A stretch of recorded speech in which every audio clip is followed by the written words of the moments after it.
Lost in the dusty, dog-eared pages of American criminal history. Join us as we relive another gruesome, grisly, gripping tale of murder, mischief, and mayhem. Created and written by Justin Vior.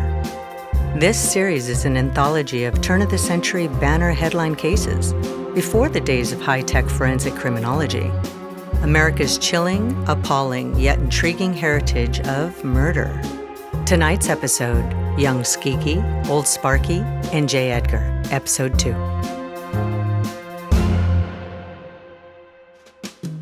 South Florida, on the eastern edge of the marshy Everglades, in the 4 o'clock a.m. darkness under clear, starlit skies, June 1st, 1938. A desperate father, Bailey Cash Sr., had just made a ransom drop, $10,000 secured in a shoebox, and had driven away as instructed by the 3 notes from the unknown kidnapper of his son, 5-year-old James Bailey Cash Jr., whom everyone called Skeegie. And now, at this moment, after a failed attempt 4 hours earlier, it was time for the kidnapper to collect. Concealed in darkness, the sinister abductor watched as the father dropped the shoebox, got back into his car, and drove off. This was it. He scanned the area nervously. No one had followed the father's car. He lingered barely a minute and then headed for the financial reward. The boots of a field laborer lumbered through the dark road beneath the starry sky. 10,000 smackaroos. That surely is the ticket. Thank you kindly, Mr. High and Mighty Bailey Cash and little Mr. Cash Jr.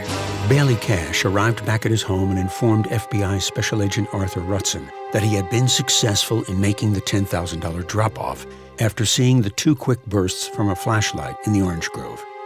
Morning had come, and today, certainly having gotten what he wanted, the kidnapper would return little Skeegie to be reunited with his worry-sick parents. Mother Vera lay prostrate in her bedroom for 2 days, unable to move, her hopes of ever seeing her son again fading.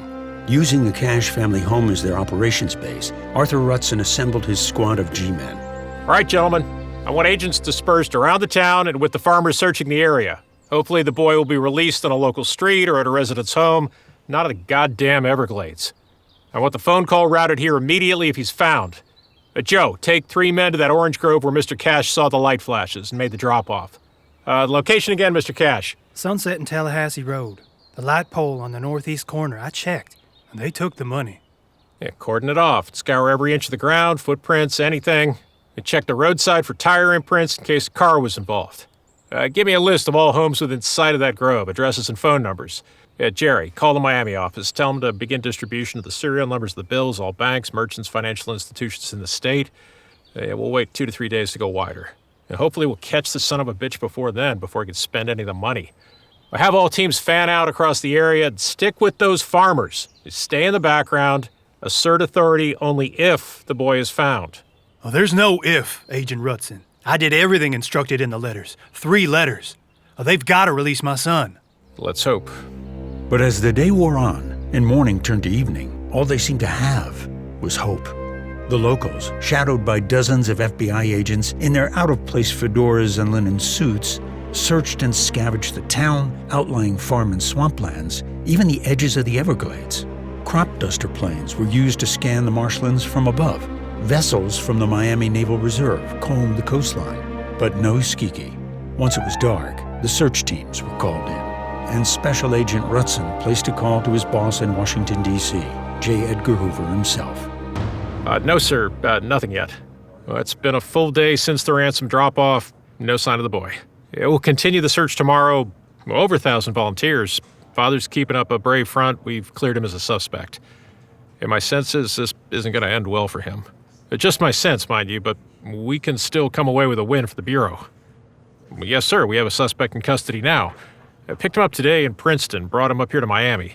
We've begun the interrogation. Yes, sir, don't worry, we'll get a confession. You, sir? When will you arrive? Yes, sir, we'll be ready. Good night. J. Edgar Hoover was a cutthroat bureaucrat. He needed one big publicity bonanza to showcase the FBI and himself. The kidnapping of a 5-year-old blonde-headed tyke in South Florida was just the ticket. 5 days after 5-year-old Skeegie Cash had been kidnapped, a private plane bound from Washington, D.C. landed at Wilcox Field, the airport serving the greater Miami area. The director and his entourage stepped onto the tarmac with a fanfare accorded a rock and roll band in later times, a PR agent's dream. A memo issued by Hoover himself indicated he wanted the visit kept quiet, which couldn't have been further from the truth. Hoover himself leaked word to trusted media sources, ensuring that dozens of members of the state National Press Corps would be on hand to greet him. Playing a bureaucrat's game, J. Edgar was in town for publicity. Mr. Hoover, did you come to Miami for the Cash kidnapping in Princeton? Is there a break in the case? Do you have any suspects? Are you overseeing the case personally, Mr. Hoover? Why haven't the local police found the boy yet, sir? Is the FBI taking jurisdiction? Are Dade County police cooperating or resisting? Gentlemen of the press, I don't know how word leaked of my visit to your city. I commend you all for having your noses to the ground, like bloodhounds hot on the trail. I hope I can say the same for my agents in the Bureau. There's nothing to report with any certainty at this early juncture. I've only just arrived, but I can confirm that, yes, as Director of the Federal Bureau of Investigation, I've taken a very personal interest in the matter of this despicable kidnapping of an innocent tyke from his loving parents. And I am here to make sure the Bureau brings this case to a speedy conclusion, as successfully as possible. Thank you all for coming out. Mr. Hoover! Mr. Hoover! The photo op muckrakers, accustomed to being spoon-fed, ate it up. It made for good headlines. In using and manipulating the press, and posing for a few cheesy photos that would grace front pages across the country, the director was driven from the airport to the FBI's Miami field office, where Special Agent Rutson brought him up to speed on the investigation, and the very promising suspect now in custody. His name's Braxton, sir. Marshall Frampton Braxton. Locals call him Frampy. Age 26, originally from Georgia, truck driver, fruit picker in the area's agricultural industry. He's currently a carpenter with August Brothers packing outfit. A spotty employment record, married to wife Florence Sowell Braxton, no children. Lost a baby at birth just after marriage. It could be motivation in a child abduction. But lives within 2 miles of the Cash home, knew the family pretty well, supposedly on good terms. Was there the night the boy was taken. We're checking his alibis. Come in, Sheriff Coleman. Mr. Hoover, this is Sheriff Coleman with the Dade County Sheriff. I'd like to present the Director of the Federal Bureau of Investigation, Mr. J. Edgar Hoover. Well, nice to meet you, sir. Thank you, sir. We appreciate the welcome to your jurisdiction. Looking forward to your cooperation. D.C. Coleman was a veteran of the Dade County Sheriff's Department, had lived in the area for 20 years, worked under the controversial Sheriff Dan Hardy, who treated law enforcement in Dade County like the Wild West. He cleaned things up there nicely, but stepped on way too many powerful toes. Bowing to pressure, Governor Schultz removed Hardy and appointed the more temperate Chief Deputy Coleman to finish out Hardy's term. Coleman was diplomatic and had good horse sense when it came to people, and probably horses, too. If J. Edgar Hoover behaved like a horse's ass, the staid and steady Coleman had the temperament to deal with it. Not much of a choice there, really, Mr. Hoover, but we're glad you're here in our state, and happy for any help you can give on this case. Well, I'm sure the Bureau's experience and expertise will go a long way. Let's hope for a good outcome. Well, the sheriff has sat in on some of the interrogation of this Braxton fellow, sir. We're still in there with him now, if you'd care to join in. I would, actually. Sheriff, would you care to join us? Why, yes, I appreciate it. Thank you. This way, sir. Somewhat sleep-deprived, intimidated, harassed, and grilled unrelentingly for the past 48 hours like a marshmallow on stoked campfire embers, Frampy Braxton was holding up frustratingly well.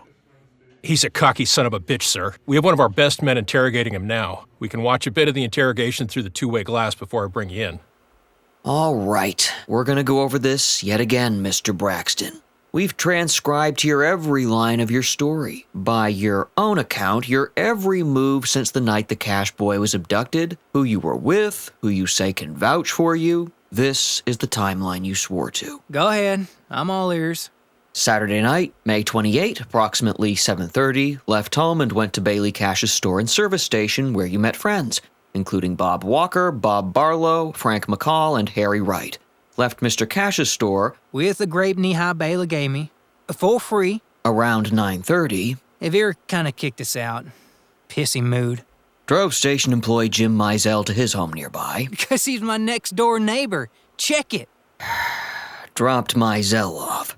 Went inside your home, your wife was present, read the newspaper. Big Spring Daily Herald. Got me a subscription. Until approximately 10:30, when Mrs. Mizell, your neighbor's wife... She come running over, told Flo and me that Skeegie was missing, so we three of us walked on over to Bailey's place to see what the story was. I mean, dozens of folks did the same. They saw me there. They'll say so. First note from kidnappers by Beatrice Cash at 11:15 p.m. led to discovery of second note on the front porch of a Negro shack owned by Mr. Emanuel after midnight. Unsolicited. Whoa, what's that mean? Your presence not requested. You accompanied Mr. Cash and his brother Asbury on their errand where this second note was discovered. Sure, lots of us did. Not just me. Did you check that? Returned from the Emanuel home to Cash filling station. Spent an hour among the commotion there. This would have given you the chance to monitor the situation without raising suspicion. So I'm nosy. Hell, if that were a crime, you could arrest 100 other fellas and ladies from town. Sunday, May 29th. Spent the entire day and evening mixing with the crowds outside Cash's filling station. Returned home at 9 o'clock. Whereabouts for the next 12 hours unaccounted for. Ask my wife. She'll account. Monday, May 30th morning, drove with friend Bill Beatia. No, Bethia. There's a TH in there. South several miles to Homestead. Talked of boat building work with a Mr. Lauren Robert for several hours, then returned to Princeton. With Billy Bethia still with me. Alibi. Ended up at Mr. Cash's filling station. Oh, purchased nothing, yet paid the clerk $7. Was that guilt money, Mr. Braxton? No. I told you I had a $17 tab at the store. Look, I knew Bailey needed to raise money to pay the ransom. We was all talking about it. I wanted to pay my tab to help. Very considerate of you. Returned home that evening. While sitting on your front porch in your underwear, you claimed to have seen a strange car driving on your street. Oh, well, this gave you an excuse to get dressed and return to the service station to tell your friends about this supposed car. False alarm, okay? Albert Watson told me it was George Cooper's new Ford. He just bought it. How long were you sitting on your front porch that night, Mr. Braxton? And who was with you? Just me and my underwears. Be honest, Mr. Braxton. Your timeline is full of holes, and I think you know it. A rather poor alibi, wouldn't you say? No, you can say it. I sure as hell don't. Your actions showed an inordinate amount of interest in the matter from the moment the Cash boy was abducted. You gossiped with neighbors, joined search parties, even supposedly searched the area on your own. Something strange and suspicious about that. Strange and suspicious about caring that your friend's son's been taken from him and wanting to help get him back? The interrogation wasn't going very well, at least not for the FBI G-men. They'd actually checked every part of Braxton's story and confirmed his whereabouts with witnesses. Rock solid. But they had nothing else. On the other side of the glass, J. Edgar was not happy. Take me in. Excuse the intrusion. The director would like to sit in on your meeting with Mr. Braxton. Mr. Braxton, I'd like you to meet Mr. J. Edgar Hoover, director of the Federal Bureau of Investigation. Please continue, gentlemen. Yes, sir.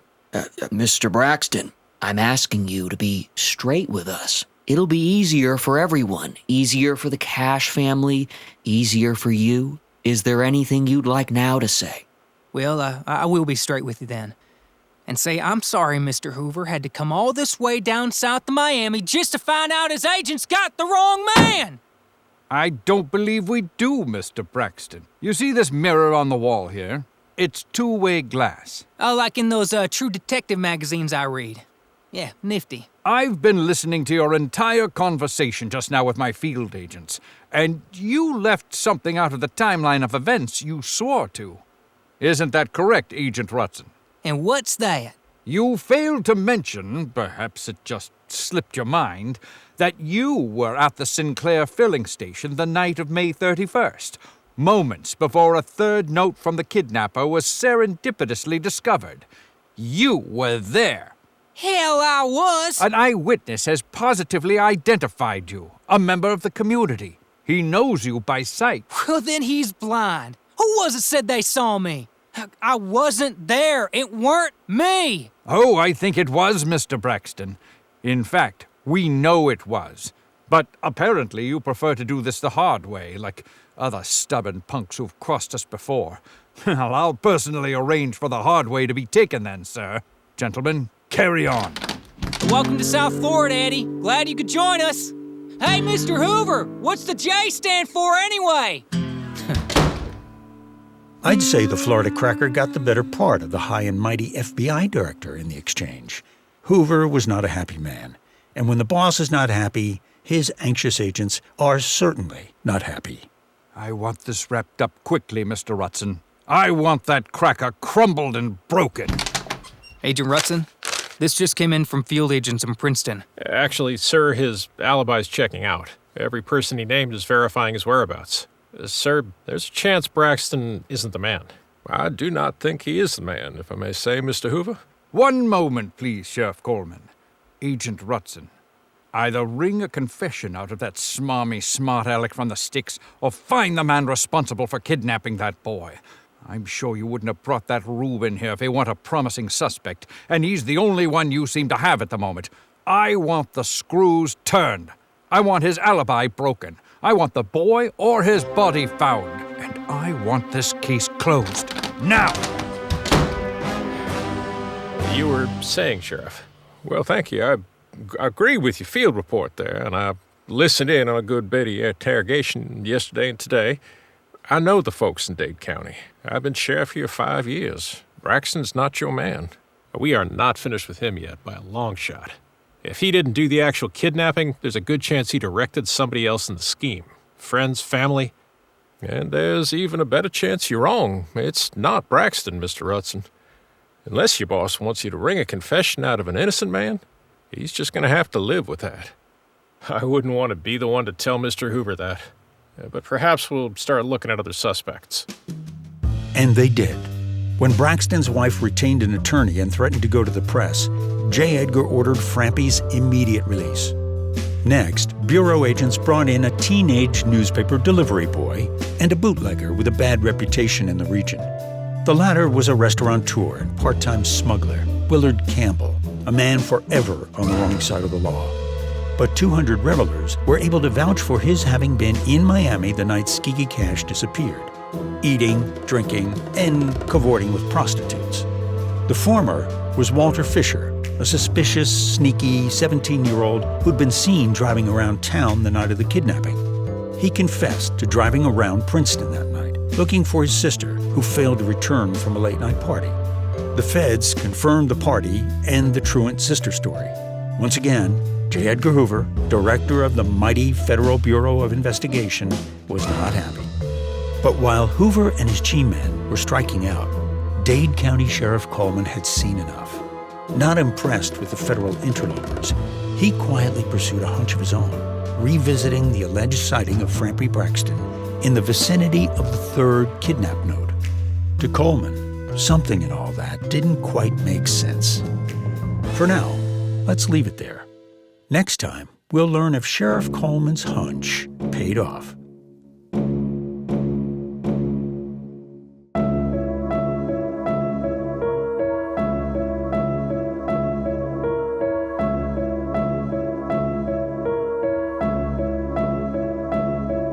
Murder, Mischief, and Mayhem is an anthology of our rich American heritage of scandal, mystery, and murder, revived from the faded pages of history.